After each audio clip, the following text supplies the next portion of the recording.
बिस्मिल्लाहिर्रहमानिर्रहीम, अस्सलाम वालेकुम। मैं हूं आपका होस्ट चौधरी इरफान ज़हीर, आपको स्पोर्ट्स जोन में वेलकम कहता हूं। डिस्कशन के लिए मेरे साथ स्टूडियो मौजूद है अबू बकर बिलाल। अस्सलाम वालेकुम जी। वालेकुम अस्सलाम इरफान, कैसे जी हैं? जनाब, ठीक ठाक हैं आप? बिल्कुल ठीक। फर्स्ट सबसे पहले जूनियर चैम्पियनशिप के हवाले से अगर हम बात करें, एशिया कप के हवाले से बड़ी ज़बरदस्त किस्म की परफॉर्मेंस और जिस तरह का हमारे बच्चों ने जोर लगाया, विक्ट्रीज थोड़ा मेरा ख्याल है अनफॉर्चुनेट रह गए, थोड़ा अनलकी रह गए। जिस तरह लास्ट दोनों हाफ में उन्होंने अपॉर्चुनिटी भी मिस की।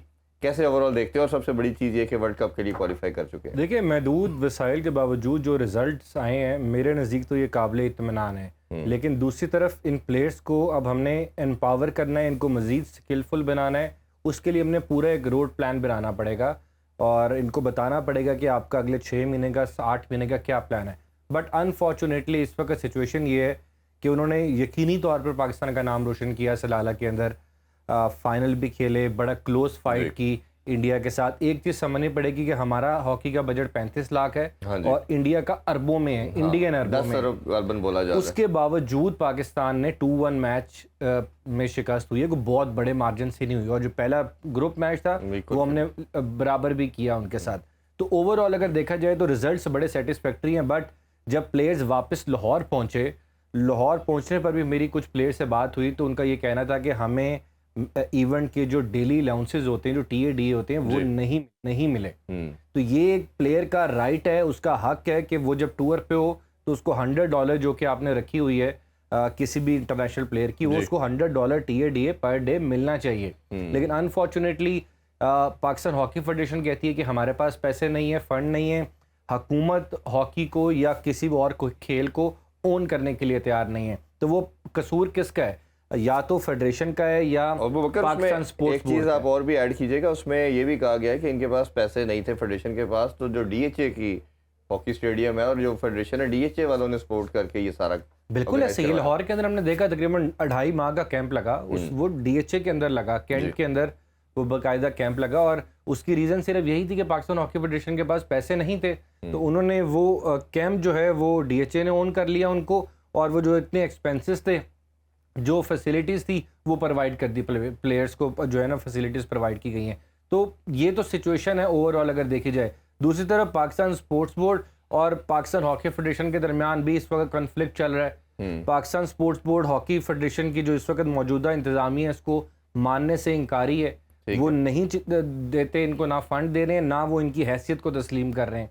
इस वक्त आज़ाद हैसियत के अंदर पाकिस्तान हॉकी फेडरेशन अपने रिसोर्सेज के अंदर महदूद रहते हैं। हमारे पास मेरे ज़राए के मुताबिक वो कह रहे हैं हमारे पास 100 स्पोर्ट्स हैं ओवरऑल, हम उसको भी देख रहे हैं, सिर्फ आपको कैसे पैसे सर बात ये है कि हमारी नेशनल स्पोर्ट्स पॉलिसी किधर है? हमारे पास नेशनल स्पोर्ट्स पॉलिसी नहीं है। अगर आप हॉकी को आज के दौर में 35 लाख रुपए देंगे साल भर का, तो फिर आप क्या उनसे रिजल्ट ले सकते हैं? इससे बड़ी बदकिस्मती क्या होगी? आपने एक तो नेशनल स्पोर्ट और आपको एक ऐसी स्पोर्ट जिसने आपको बेइंतहा आपको फतूहात मिली हो, इंटरनेशनल टाइटल की, अगर और स्टिल टैलेंट एग्जिस्ट करता है पाकिस्तान के अंदर। ये उसका सबूत है जो हमने भी एशियन चैंपियनशिप खेली है। ये प्लेयर्स ने जिस किस्म का परफॉर्मेंस शो की है, वो प्रूफ करता है कि पाकिस्तान के अंदर पोटेंशियल इस वक्त भी मौजूद है, लेकिन उसको लुक आफ्टर करने की देर है। गोजरा वाले प्लेयर को गोजरा के अंदर state of the art facilities मिले, लाहौर वाले को लाहौर में मिले।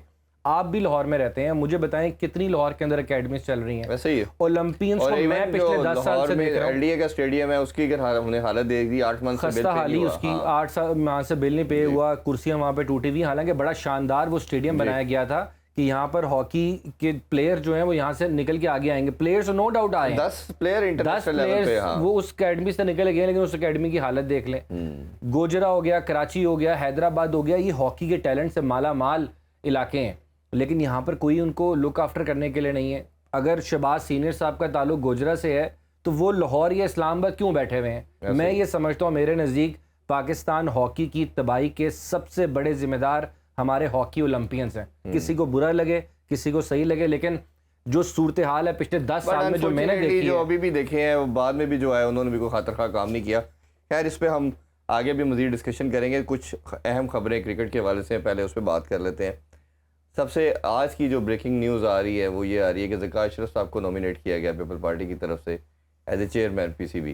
कैसे देखते हैं? क्योंकि नजब सिटी साहब को हम जानते हैं कि मैनेजमेंट कमेटी के चेयरमैन थे, चेयरमैन पीसीबी नहीं थे वो भी, और कई चीज़ें उनसे जो ऑन डिमांड थी, जैसे रिस्टोरेशन ऑफ कॉन्स्टिट्यूशन था, वो नहीं हो पाया। डिपार्टमेंट की रेस्टोरेशन के वाले से हमने बहुत बात की, वो भी प्रॉपर नहीं हो पाई, सिर्फ डॉक्यूमेंट्स की हद तक तो थी। तो ये जो आज नई खबर आई है इसके वाले से क्या रिपोर्ट है जी? देखिए, मैनेजमेंट कमेटी को तश्कील दिया था प्राइम मिनिस्टर ने। मैनेजमेंट कमेटी के अंदर 14 रुकन थे, जिनमें से मेरे ख्याल से सना मीर और शाहिद अफरीदी विड्रॉ कर गए, इस वक्त रह गए 12। उस वक्त कहा गया कि हारून रशीद, जब उनको सिलेक्शन कमेटी का ओहदा दिया गया तो कहा गया कि उनको मैनेजमेंट कमेटी से वो विड्रॉ कर जाएंगे, लेकिन बाद में जब हमने पूछा कि उन्होंने विड्रॉ किया या नहीं किया तो वो बाद में पता चला कि जी नहीं, वो कोई ऐसा मसला नहीं है, कोई पेचीदगियाँ ऐसी नहीं है कि मैनेजमेंट कमेटी का रुकन सेलेक्टर नहीं बन सकता, तो इस वजह से हमने उनको विड्रॉ नहीं किया। लेकिन उनको जो मैंडेट दिया गया था वो दिया गया था 120 दिन का। ठीक है। नजम सेठी साहब जिस दिन पहले दिन कज़ावी स्टेडियम पहुंचे, पीसीबी हेडक्वार्टर्स पहुंचे, मीडिया से गुफ्तगू की, उन्होंने कहा मैं 120 दिन का सोच के नहीं आया, मैं 90 दिन के अंदर यहाँ पर काम करूंगा और जो 2014 का कॉन्स्टिट्यूशन है उसको तब्दील किया जाएगा, उस पर वापस जाया जाएगा। लेकिन 2014 के कॉन्स्टिट्यूशन के अंदर मेन चीज़ तो डिपार्टमेंट्स को राज़ी करना था, वापस बीओजी का जो एक उनका था पैटर्न, उसके ऊपर पाकिस्तान क्रिकेट बोर्ड को वापस लेकर आना था। लेकिन अभी तक कोई ख़ास पेशरफ दिखाई नहीं दे रही। इसके अंदर दो चीज़ें हैं, डिपार्टमेंट्स खुद इंटरेस्टेड नहीं है। कुछ डिपार्टमेंट से पर्सनली मेरी बात हुई है, जिस तरह अगर बात की जाए वापडा की, तो बड़े बड़े नाम कामरान अकमल, सलमान बट, ये वापडा की तरफ से नुमाइंदगी करते थे और स्टिल अभी उनके एम्प्लॉयज़ ज़रूर हैं, लेकिन खेल तो नहीं पाएंगे, लेकिन उनके डग आउट के अंदर ज़रूर मौजूद होंगे। SNGPL को देखें, उनके पास 6 से 7 प्लेयर, मोहम्मद हफीज़ और डिफरेंट प्लेयर ऐसे उनके पास अभी भी मौजूद हैं। SSGC इस वक्त वाहिद एक अदारा है जिसकी कंफर्मेशन अभी तक हुई है कि उन्होंने 22-23 प्लेयर्स अपने पूल में। डिपार्टमेंट से हवाले से एक पहली चीज़ ये है कि जब तक आइन ही रिस्टोर नहीं होगा, वो जब तक प्रॉपर वो वर्किंग में नहीं आएगा, तो डिपार्टमेंट क्रिकेट तो आगे चल नहीं ना पाएगी। डिपार्टमेंट क्रिकेट आइन बहाल करने के लिए और डिपार्टमेंट क्रिकेट को बहाल करना, ये यकमुश्त एक काम है। इसको आपने करना था, तभी होगा ना जब आइन रिस्टोर होगा। 2000 आपके ख्याल में ये इसी चीज़ का प्रेशर है कि ये तो ऑब्वियसली डिपार्टमेंट क्रिकेट तो होनी है अगर होगी, तो वो नहीं कर पा रहे। लेकिन 2014 का आइन तब्दील कर वापस लाना को बहुत बड़ा टास्क नहीं था, लेकिन इसके लिए ज़रूरी ये था कि डिपार्टमेंट्स क्रिकेट बोर्ड के साथ हाँ में हाँ मिलाते। अगर वो हाँ में हाँ मिला लेते तो पाकिस्तान क्रिकेट बोर्ड को प्रेशर क्या जो बोर्ड ऑफ गवर्नर्स है या जो उनका पैनल है वो इसमें नहीं अभी क्या रीजन रिकॉर्ड क्या है? पुराना निज़ाम अगर समझने की कोशिश करें, उसके अंदर 4 डिपार्टमेंट्स के मेंबर्स होते थे, 4 रीजन्स के मेंबर होते थे, 2 पैटर्न इन चीफ अपने बंदे अनाउंस करता था और IPC सेक्रेटरी जिनके पास वोटिंग का राइट नहीं था, लेकिन वो भी BOG के मेंबर उनके मीटिंग्स अटेंड करते। तो ये एक पैटर्न था पुराने वाला, जिसके अंदर से जब डिपार्टमेंट्स खत्म हुए, रीजन्स खत्म हुए, तो आपके जो नुमाइंदे थे वो ख़त्म हो गए थे और पाकिस्तान क्रिकेट बोर्ड अपने लोगों के साथ फैसला साज बन गया था। लेकिन अब क्योंकि आपने 2014 में वापस जाना, अब प्रॉब्लम ये है कि अभी भी कई ऐसे डिस्ट्रिक्ट्स हैं जहां पर इंतखाबी अमल मुकम्मल नहीं हो पाया। उनके अंदर अगर सरे फहरिस्त बात की जाए, 3-4 नाम जो मेरे जहन में आते हैं, एबटाबाद, इस्लामाबाद, सियालकोट और कराची, ये 4 ऐसे रीजन्स हैं जहां पर अभी भी कॉन्फ्लिक्ट चल रहे हैं, जहां पर अभी भी इलेक्शंस नहीं हो पाए। इसके अंदर जो सियालकोट की अगर स्पेशली बात की जाए, मैनेजमेंट कमेटी के रुकन है नोमान भट्ट, जिनको अनाउंस किया था प्राइम मिनिस्टर ने, मैनेजमेंट कमेटी का हिस्सा बनाया था। शकील शेख के दस्ते ख़ास थे और अब उनके ऊपर भारी वक्त आया है और सुना है कि वहाँ पर भी नुमान भट्ट अक्सरियत में नहीं आ रहे, तो वो एक कॉन्फ्लिक्ट बन गया। इस तरह के 3-4 कॉन्फ्लिक्ट्स हमें, मैं आपको 4 की तो निशानदेही कर दी है, 4 शहरों में ये निज़ाम पूरा नहीं हो पाया। अब इस वक्त प्रेशर नजम सेठी के ऊपर है।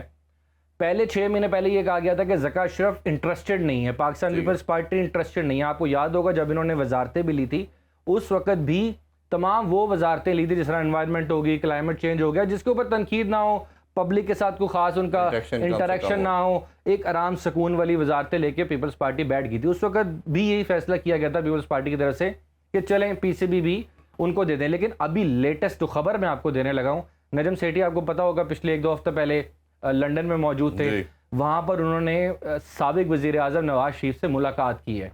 उस मुलाकात का मकसद था गारंटी ली जाए कि आगे मुझे कंटिन्यू किया जाएगा, कन्विंस करने की भी उन्होंने कोशिश की।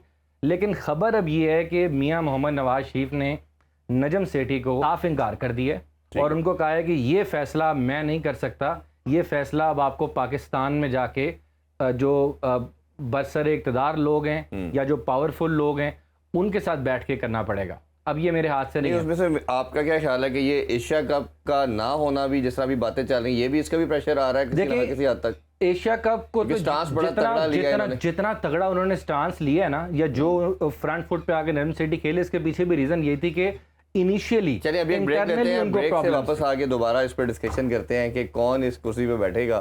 सारी गेम ही कुर्सी की है। इस पे थोड़ा सा ब्रेक लेते हैं, ब्रेक से वापस आके थोड़ी सी कुछ और मजीद टॉपिक है उस पर बात करते हैं। Stay with us. Welcome back in sports on. हम बात कर रहे थे चेयरमैन पीसीबी की चेंजिंग के हवाले से। अबू बकर हमें अभी फ़ोन लाइन पे ज्वाइन कर चुके हैं। हाफिज़ इमरान साहब, बड़े ज़बरदस्त किस्म के एनालिसिस होते हैं इनके। हाफिज़ साहब अस्सलाम वालेकुम। वालेकुम अस्सलाम, बहुत शुक्रिया जी चौधरी साहब। सर आपके टाइम का बहुत शुक्रिया। सर आज की सबसे लेटेस्ट अपडेट और बड़ी हलचल शुरू हो गई है चेयरमैन पीसीबी के हवाले से। आपकी भी डेफिनेटली बड़ी गहरी नज़र है। बताइए, जो नजब सेठी साहब के टेन्योर के हवाले से बात की जा रही थी, जो टास्क दिया गया था इनको कॉन्स्टिट्यूशन के रिवाइवल के लिहाज से, डिपार्टमेंट क्रिकेट के रिवाइवल के हवाले से शायद कहा जा रहा था वो नहीं कर पाए, और आज पीपल पार्टी की तरफ से ज़का अशरफ साहब का नाम नॉमिनेट कर दिया गया है। कैसे देखते हैं इस न्यूज़ को आप? देखिए, बात यह है कि अगर जो पीटीएम की गवर्नमेंट है उनके जो आपस में मुआहदा था वजारतों के हवाले से उसको एक तरफ रख कर करें, तो मौजूदा हालात में जो सबसे पहले जो बुनियादी चीज़ आपने जिसका जिक्र किया कि मैंडेट क्या था और जिस काम के लिए पाकिस्तान क्रिकेट बोर्ड की ये मैनेजमेंट कमेटी तश्कील दी गई थी, वो उनकी बुनियादी जिम्मेदारी सबसे पहले 2014 के आइन की बहाली और उसके साथ साथ मुल्क भर में इलेक्शंस थे 16 रीजन्स के। अगर इस पहलू को देखा जाए तो यकीनी तौर पर इसमें कहा जा सकता है कि इस मुद्दत के अंदर जिसमें इनको अपने इंतखाबात को के इनेकाद को यकीनी बनाना था, उसमें तो मैनेजमेंट कमेटी वो काम मुकम्मल तौर पर करने में कामयाब नहीं हो पाई है। जहाँ तक ताल्लुक इस चीज़ का है कि अब तक की जो इतलात हैं, जब हम बैठे ये बात कर रहे हैं कि जो महकमा जाती टीमें हैं उस हवाले से कोई फॉर्मेशन पाकिस्तान क्रिकेट बोर्ड ने अगर कुछ चीज़ें तैयार की हैं। ये ज़रूर आया है कि हमारे पास 40 से ज़्यादा महकमे आ गए, इतने महकमे खेल रहे हैं, इतने ग्रेड 2 में चले जाएंगे।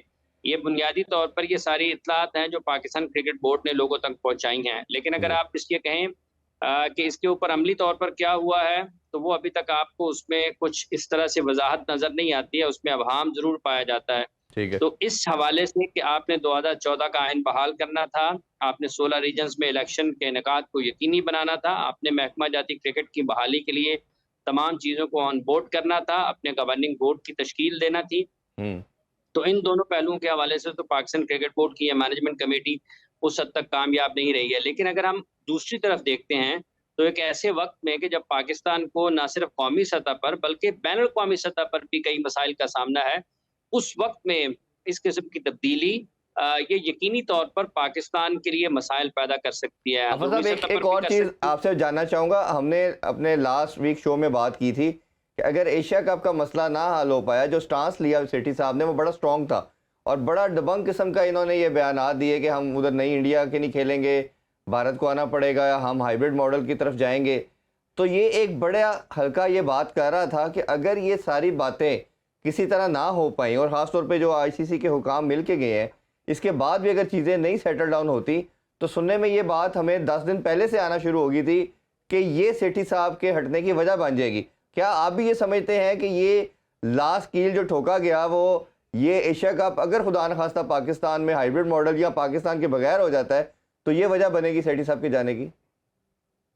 देखिए, अगर ये वजह बनती है तो सेठी साहब ने कोई बुरा काम तो नहीं किया। सेठी साहब ने अगर इस सूरत हाल को देखते हैं, जो जिनका नाम इस वक्त लिया जा रहा है, वो ये कहते हैं कि हाइब्रिड मॉडल नहीं होना चाहिए, वो ये कहते हैं कि सारा एशिया कप पाकिस्तान में होना चाहिए, और उनके दौर में पाकिस्तान की टीम भारत खेलने चली गई थी, जबकि भारत की टर्न थी कि उसने पाकिस्तान आकर खेलना था। तो अगर इस एक मौजू पर के हाइब्रिड मॉडल नहीं होता, एशिया कप का इनेकाद पाकिस्तान में नहीं होता, तो क्या ये सेठी साहब की नाकामी है? सेठी साहब की तो नाकामी कतन नहीं है। पाकिस्तान ने तो अभी अगर मौजूदा हालात में देखते हैं तो पाकिस्तान ने G20 में भारत ने जिसको होस्ट करना था उसमें शिरकत से इनकार किया। पाकिस्तान के साथ साथ पाकिस्तान के दोस्त ममालिक ने भी उसमें शिरकत से इनकार किया। तो अगर सेठी साहब ने ये कहा कि हम अगर भारत जिस तरह चाहता है उस तरह से एशिया कप का इनेकाद नहीं होना चाहिए, पाकिस्तान के पास मेजबानी है, पाकिस्तान को मेजबानी उसकी मिलनी चाहिए, और अगर चलें, क्योंकि खित्ते के ममालिक आपके साथ इस नहीं है, और सिर्फ वो सेठी साहब के नहीं है, साथ नहीं है, वो कोई भी शख्स पाकिस्तान क्रिकेट बोर्ड का चेयरमैन होता, वो भारत का साथ देते। तो सेठी साहब ने तो ये पाकिस्तान के लिए एक रास्ता निकालने की कोशिश की ना, बिल्कुल ठीक। कि अगर पाकिस्तान में सबसे पहली बात यह है कि क्रिकेट अगर शुरफा का खेल है, इसकी कुछ रिवायात हैं, अखलाकियात हैं, इसके कुछ उसूल हैं, कुछ कवायद, कुछ ज़वाबित हैं, तो जिस मुल्क को मेज़बानी दी है खुद एसीसी ने, और जिस बॉडी ने, जो कि आईसीसी है, जिसने 2025 की मेज़बानी चैंपियंस ट्रॉफी की पाकिस्तान को दी है, उनकी आंखों की क्या ऊपर पट्टी बंधी हुई है? उनको नजर नहीं आ रहा कि दुनिया किस तरफ से जा रही है? तो सेठी साहब ने तो कोई बुरा काम नहीं किया, उन्होंने पाकिस्तान की मेज़बानी बचाने की कोशिश की। और अगर वो भारत पाकिस्तान आकर नहीं खेलना चाहता है, तो क्या वो रमीज राजा साहब के दौर में आ गया, वो एहसान मानी साहब के दौर में आ गया? तो उन्होंने एक रास्ता निकाला, चलें जी 4 मैचेस पाकिस्तान में हम कराते हैं, उसके बाद आप इसको हाइब्रिड मॉडल के तहत आप इसको न्यूट्रल वेन्यू पे ले जाएं। तो सेठी साहब ने तो कोई ऐसा काम नहीं किया। अच्छा हाफिज साहब, एक और इसमें आपसे बात जानना चाहेंगे, अगर आपको हमारी आवाज़ आ रही है। क्या अपडेट है एशिया कप के हवाले से? कोई लेटेस्ट अपडेट आपके समझ में आ रही है? कोई अपडेट इसमें हो रही है? क्योंकि भारत की जो लेटेस्ट हमारे तक न्यूज़ है वो यही है कि शायद वो हमारे बगैर एशिया कप करवाना चाह रहा है। उस हवाले से कुछ कहना चाहें अगर आप। देखें जी, 100 बिस्मिल्लाह, अगर करवाना चाहे तो करवा लें। पाकिस्तान ने कहाँ जाना है? देखें, पाकिस्तान ने कोई एक रास्ता तो इख्तियार करना है ना। 2009 में लोगों को जज्बाती होने की ज़रूरत है, लोग हो जाते हैं, लोग गैर ज़रूरी तौर पर किसी की हिमायत भी करते हैं। मैं तो इसको इस तरीके से देख रहा हूँ। देखें, 2009 में पाकिस्तान टीम में श्रीलंकन टीम पर हमला हुआ पाकिस्तान में। उसके बाद पाकिस्तान ने 8-10 साल पाकिस्तान से बाहर क्रिकेट खेली। पाकिस्तान को बैनुल-अक़वामी क्रिकेट से तनहा करने की कोशिश की गई है। चूँकि हम स्पोर्ट्स शो कर रहे हैं, मैं सियासत में जाना नहीं चाहता, लेकिन जिन लोगों की वजह से हुआ, जो लोग उसके पीछे थे, उनका मकसद पाकिस्तान को बैनुल-अक़वामी सतह पर क्रिकेट में तनहा करना था। उन्होंने कोशिश की, पाकिस्तान ने फाइट बैक किया, पाकिस्तान ने उस कोशिश को कामयाब नहीं होने दिया। हमारे 70,000 लोगों ने मुल्क में अमन-ओ-अमान की बहाली के लिए अपनी जानों का नजराना दिया, और पाकिस्तान ने उस दौर में बैरून मुल्क अपनी सारी होम क्रिकेट खेली। पाकिस्तान ने उसी दौरान आप देखें कि चैंपियंस ट्रॉफी भी जीती। पाकिस्तान आप देखें कि 2009 का T20 वर्ल्ड कप भी जीता। पाकिस्तान आईसीसी की वर्ल्ड रैंकिंग में नंबर 1 आया, टेस्ट में फिर नंबर 1 आया वनडे में। तो पाकिस्तान ने वो तमाम चीजें की हैं। आज इस एशिया कप की बुनियाद के ऊपर जिस तरह से खित्ते के ममालिक और दुनिया के बड़े ममालिक क्रिकेट खेलने वाले पाकिस्तान को एक मरतबा से फिर बंद गली में भेजना चाहते हैं।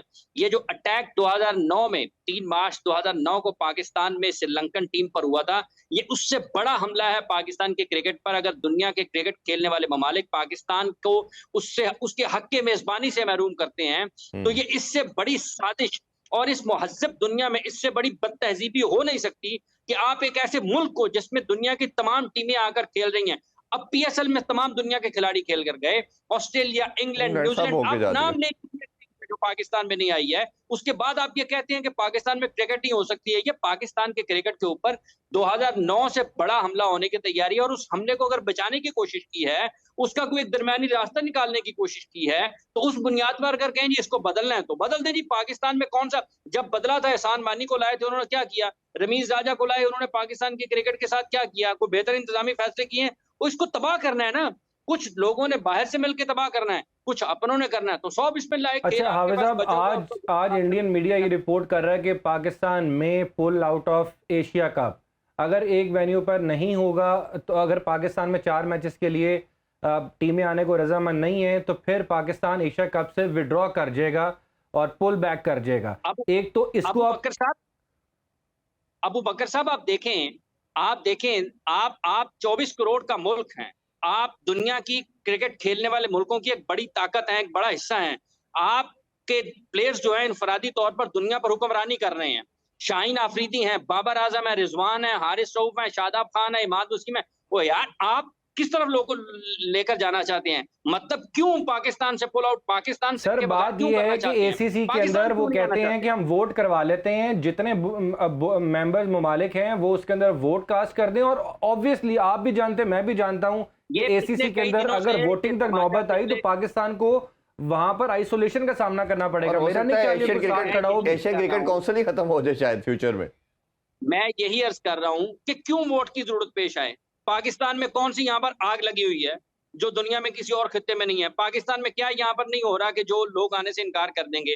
और सर एक कोई दलील होती है ना। अगर मैं ये कह रहा हूं कि ये 2009 की उस साजिश के बाद ये उससे बड़ी साजिश है कि पाकिस्तान को आलमी तन्हाई में डालना है। आप मुझे बताएं कि क्या फिर यहाँ पर लोग 24 करोड़ जो क्रिकेट देखते हैं और जो पाकिस्तानियत की बात करते हैं वो फिर सेठी साहब को कहें कि सर ठीक है चलें, अगर कोई यहाँ पर नहीं आकर खेलना चाहता चले, कोई भी चेयरमैन है पीसीबी का, नजम सेठी आते हैं, जका अशरफ आते हैं, अलीफ बेते से कोई भी होता है, उसको कहें जी ठीक है, जैसे दुनिया आपको ड्राइव करना चाहती है आप पिछली सीट पर बैठ के चले जाएं। यार दुनिया में खड़े होने, स्पोर्ट्समैन आपका किस लिए मैदान में उतरता है? वो झंडा लेकर उतरता है, दुनिया के बड़े बड़े ममालिक को वो शिकस्त देता है, उसके सीने पर क्या उसके होता है, उसका झंडा होता है, वो अपने झंडे के लिए लड़ता है कि मेरा झंडा सबसे ऊपर रहना चाहिए। ये हमारे झंडे की बात है, अच्छा आफत साहब, पाकिस्तान की इज्जत की बात है। आफत साहब इसमें ये बताइएगा कि आप जिस तरह सेठी साहब का स्टांस था कि हम वर्ल्ड कप के लिए नहीं जाएंगे अगर इंडिया एशिया कप नहीं करने देता या वो हमारे हाइब्रिड मॉडल को एक्सेप्ट नहीं करता, ये आपको लगता है ये सिर्फ बातों की हद तक है या हमें कोशिश करके वर्ल्ड कप में तो जाना चाहिए जैसे वहाब रियाज ने भी आज कहा, और हम हाइब्रिड मॉडल की तरफ लेके जाएं वर्ल्ड कप को, अपने मैचेस को किसी न्यूट्रल वेन्यू पे करवा लें, ये ज्यादा बेहतर ऑप्शन है? मेरे काबिल कबूल नहीं होगा। देखिए मेरा ख्याल है कि एशिया कप को वर्ल्ड कप के साथ जोड़ना नहीं चाहिए था, पहली बात ये है। दूसरी बात ये है कि अगर आप जब वर्ल्ड कप की बात आती है तो फिर आपको अपनी तमाम चीजों को, अगर पाकिस्तान ने ये तय करना है ना कि हमने अपना एक मौकफ अपनाना है, दुनिया में खड़े होना है, हमारी इज्जत, हमारा वकार, हमारी शनाख्त, हमारे तशख्खुस को अगर कोई चैलेंज करता है तो हमने उसको बचाने के लिए कुर्बानियां देनी है, तो सबसे पहले ये जो लाखों लाखों तनख्वाहों वाले पाकिस्तान क्रिकेट बोर्ड में बैठे हैं इनको कुर्बानी देना पड़ेगी। अभी कल ही वहीद खान साहब भी ये कह रहे थे कि इनको, मैं बिल्कुल इत्तेफाक करता हूं कि अगर आप वर्ल्ड कप से बाहर होना चाहते हैं और अगर आपको साइडलाइन किया जाता है, आपको दीवार से लगाने की बात की जाती है, आपको तनहा करने की बात की जाती है, तो फिर आपने खड़े होना है, उसूल के ऊपर खड़े होना है। उसूल ये कहता है कि अगर आपको मेजबानी मिली है तो तमाम दुनिया के ममालिक आपके पास खेलने के लिए आए। मेजबानी देने से पहले आपने तमाम अपनी सिक्योरिटी की चीजों को देखा, उसके बाद दी। और अब अगर आप पाकिस्तान ये समझता है, पाकिस्तान क्रिकेट बोर्ड अगर ये समझता है कि उसको साइडलाइन किया जा रहा है और उसको अपने आप को बचाना है और उसको अपनी अपनी क्रिकेट को बचाना, मुल्क की इज्जत से बड़ी क्रिकेट नहीं है। इस मुल्क, ये मुल्क है तो क्रिकेट है, इस मुल्क की इज्जत है तो इस मुल्क के क्रिकेटर्स की इज्जत है। अगर आपकी इज्जत के ऊपर हमला किया जाता है, आपके वकार के ऊपर हमला किया जाता है, तो आपको उसको बचाने के लिए किसी भी किस्म का बड़ा फैसला कर लेना चाहिए। देखें जिम्बाब्वे में क्रिकेट नहीं हो रही इतनी अच्छी जितनी पहले होती थी, क्या हो गया? वेस्ट इंडीज की क्रिकेट दुनिया की जान हुआ करती थी, क्या हो गया? तबाह हुए ना। तो ठीक है, मतलब अगर अगर कोई ये समझते हैं कि सिर्फ 2-3 मुल्क अगर वो अपने आपस में क्रिकेट खेलेंगे तो उनकी वैल्यू वही रहेगी, तो हजरत ऐसा होता नहीं है। हाफिज साहब, आपने कहा कि एशिया कप को वर्ल्ड कप से अलहदा रखना चाहिए, मैं आपकी इस बात से बिल्कुल इत्तेफाक करता हूं, लेकिन मुझे ये बताएं, अभी चेयरमैन भी आए आईसीसी के, उनके चीफ एग्जीक्यूटिव भी उनके साथ थे पाकिस्तान के दौरे के ऊपर, तो पाकिस्तान ने 2025 की चैंपियंस ट्रॉफी की मांगी है कि उसको वो हमें कैसे एश्योरेंस दें हमें कि वो हमारे पास होगी या नहीं होगी, तो इस मामले को कैसा देखते हैं? पाकिस्तान क्रिकेट बोर्ड को किस किस्म की श्योरिटी चाहिए? और साथ उन्होंने ये भी कहा कि हमें आईसीसी को कहा कि आप एशिया कप का भी मसला सॉर्ट आउट करें, ये भी हमारे लिए उतना ही कनेक्टेड है। देखें ये जो आईसीसी के दोनों सरबराहान आए थे, ये तो मेरा ख्याल है एक सियाहती दौरे पर आए थे क्योंकि जिस तरह की क्रिकेट बोर्ड ने प्रेस रिलीज जारी की है ना, वो तो लगता है कि अजायब घर देखा उन्होंने, शाही किला देखा, रात को वहाँ खाना खाया, पाकिस्तान क्रिकेट बोर्ड की नेशनल क्रिकेट अकेडमी। अच्छा, आपके होने का फ़ायदा उठाते हैं, कल फाइनल भी खेला जाएगा इंग्लैंड में और ऑस्ट्रेलिया वर्सेस भारत का, दोनों बड़ी अच्छी साइड हैं, ऑब्वियसली टॉप 2 साइड हमने देखा, पूरा इन्होंने पूरी चैंपियनशिप बड़ी ज़बरदस्त खेली। कैसे देखते हैं इस फाइनल को और क्या लगता है किसका पल्ला ज़्यादा भारी हो सकता है? देखिए जब आप इंग्लैंड में क्रिकेट खेलते हैं ना, तो आपको पहले पिच को देखने से पहले आसमान को देखना पड़ता है, जमीन से पहले आसमान की तरफ देखना पड़ता है कि मौसम ऊपर क्या कह रहा है। तो इस सूरत हाल में देखते हुए कंडीशंस बहुत ज्यादा मैटर करती हैं। देखें इंडिया पिछली मरतबा भी WTC का फाइनल खेला था और इस मरतबा भी वो WTC का फाइनल खेल रहे हैं। निस्बतन बेहतर बैटिंग आपको उनकी नजर आती है ऑन पेपर्स अगर आप देखते हैं, लेकिन जो ऑस्ट्रेलिया ने इंडिया में क्रिकेट खेली थी, उस्मान ख्वाजा बड़ी अच्छी फॉर्म में है, स्टीव स्मिथ का फॉर्म में होना बहुत अच्छा रहता है उनके लिए। फिर आप उसके साथ साथ लबुशेन को देखते हैं, तो वो भी तो ये जो 3-4 बल्लेबाज है ना, उनके ये बहुत टेक्निकली स्ट्रांग भी हैं और ये लंबी क्रिकेट में लंबी बारियां लेने के आदी हैं। तो ये एक अच्छा इम्तहान होगा। मोहम्मद शामी जब उनको बॉलिंग करेंगे, सिराज बॉलिंग करेंगे, जडेजा या अश्विन उनको बॉलिंग करेंगे, तो ये एक अच्छे मुकाबले की मिल सकती है।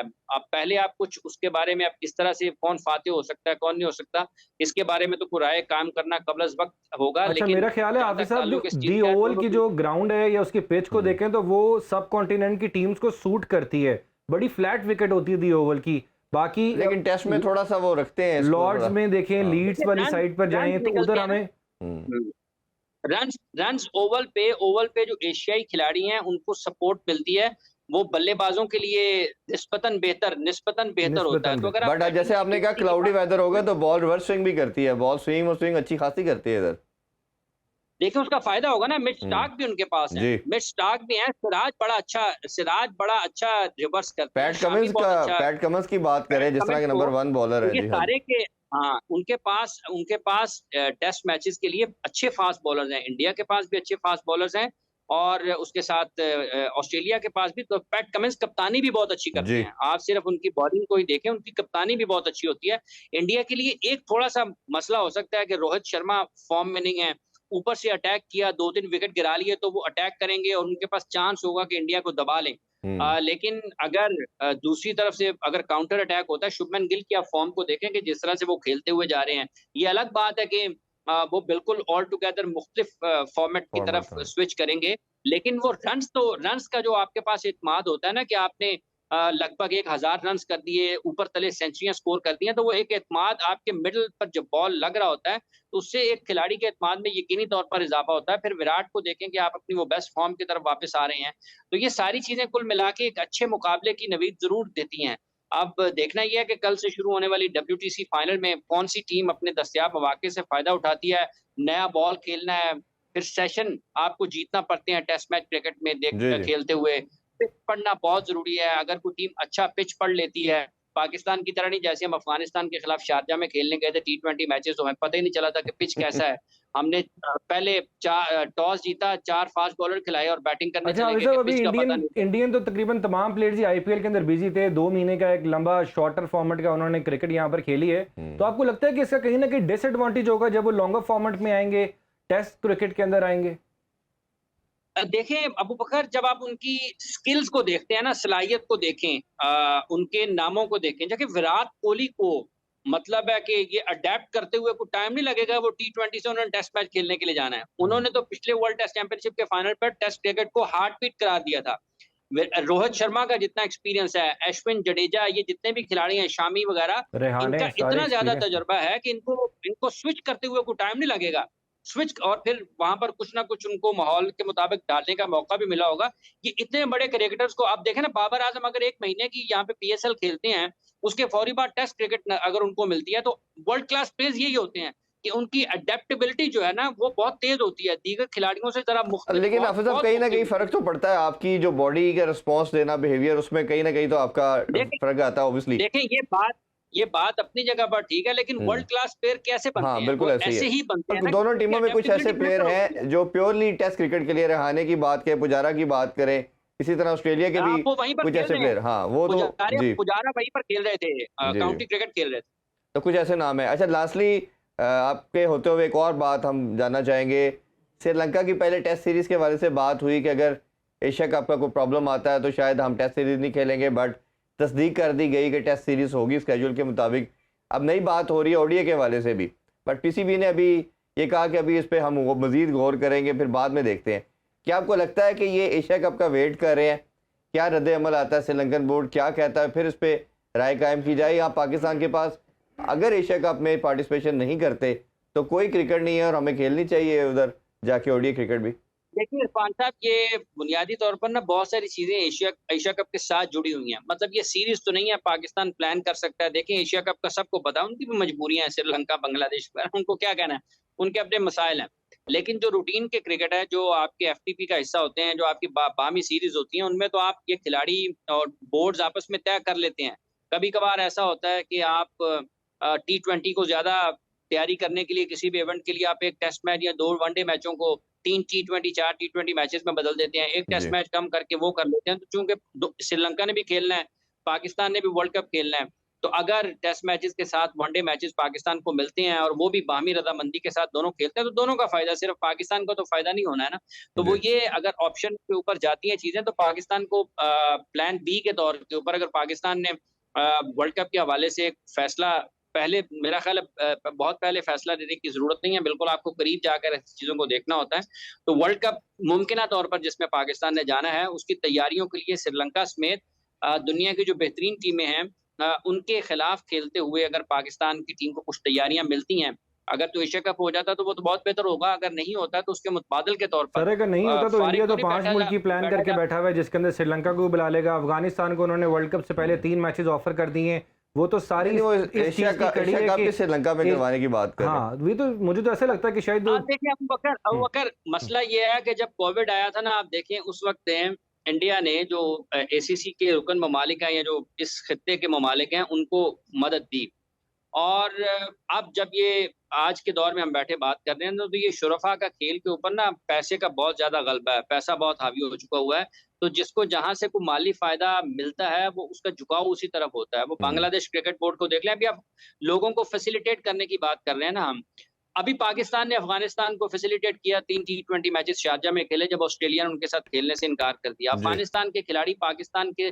डोमेस्टिक सर्किट में खेलते रहे, पाकिस्तान की एनसीए जो हमारी है उसके दरवाजे इनके लिए खुले हुए थे, इन सबको सपोर्ट किया। मुश्किल वक्त में पाकिस्तान ने बांग्लादेश का भी साथ दिया, श्रीलंका का भी साथ दिया। तो पाकिस्तान ने तो कभी किसी के साथ ऐसा रवैया इख्तियार नहीं किया। अब अगर इन लोगों के पास इतने मसाइल हैं कि ये नहीं कह सकते हैं कि हम पाकिस्तान जाएंगे, एशिया कप का जो शेड्यूल है जो तय है, जब पाकिस्तान को जिसकी मेजबानी दी है, तो ठीक है उनकी मजबूरियां हैं, अगर मजबूरियों का फायदा किसी ने उठाना है तो उठाएं। वक्त सदा एक सा थोड़ा रहता है सर, कभी के दिन बड़े कभी की रातें, तो ये चीजें चलती रहती हैं। मौजूदा हालात में पाकिस्तान को मुश्किलात का सामना इसलिए है कि पाकिस्तान के पास जो 10 साल की इंटरनेशनल क्रिकेट नहीं हुई है, उसकी वजह से पाकिस्तान को बुनियादी ढांचे के एतबार से और माली एतबार से बहुत नुकसान हुआ है। ये वो मुल्क है जिसको लगभग 2 दहाइयां बीत गई हैं, मेरा ख्याल है 1996 के बाद से लेकर आज तक पाकिस्तान ने आईसीसी का कोई इवेंट उसको होस्ट नहीं किया। बिल्कुल ऐसा ही है। उसमें आईसीसी के जो रेवेन्यू की भी बात करते हैं ना हाफिज साहब, उसमें भी हमने बड़ी ज्यादती देखी कि जिसमें 35% प्लस शेयर भारत को दिया गया और हमें 5%, तो वो काफ़ी लंबी डिबेट है। इंशाल्लाह दोबारा किसी दिन आपको ज़हमत देंगे और डिटेल में देंगे। आपके टाइम का बहुत शुक्रिया हाफिज साहब, आपका भी बहुत शुक्रिया अबू बकर। इंशाल्लाह आपसे कल मुलाकात होगी दोबारा सेम टाइम पे। अपना ख्याल रखें। अल्लाह हाफिज़। पाकिस्तान जिंदाबाद।